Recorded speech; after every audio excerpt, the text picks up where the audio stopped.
Linkarto kaçan gider 400'den kitabın dostlarım. Linkarto ben geldi 210'dan 220'den 220. Endi bizning 220 ning alayligi o'qib qolsa 260 ning butun pejlarini biz 220 qo'yib yotdik.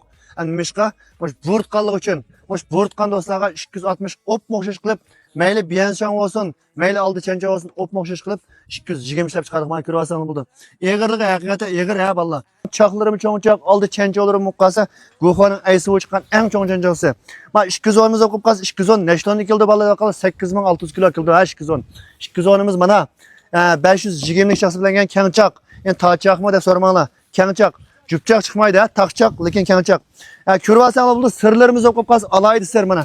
Kavchi sir seplangan. Mana ko'ryapsizlar bu haykalchilarning falangishib turdi. Bugun mal keldi. Amsmush Linkarto oldim, yoki uyamlik mal almashtirdim deganlar o'qib qolsa 210 ning bahasi 275 ming qo'y. Night example ol bir vattoq. Qo'llab bir taldan yurgan aymay bir qo'yinglar. 210 dan 2 talli mal. 220 dan 2 talli mal. Mal aldan do'stlar qaz bek chaqqan turinglar do'stlar. Yeni bir qator mal kip bo'g'icha 15 video kutib ishqsam bo'ldi. Mayli dabojasdan mayli yayda aytdim. Bir taldan yurakni aymay bir o'tib. Mayli uyandik sanchay vati julamdi. Mayli traktor kombaynimlamdi. Har qanday narsaga tegishimiz. Qo'llab bergan yurak va do'stlar ko'pdan ko'p rahmat sizlarga.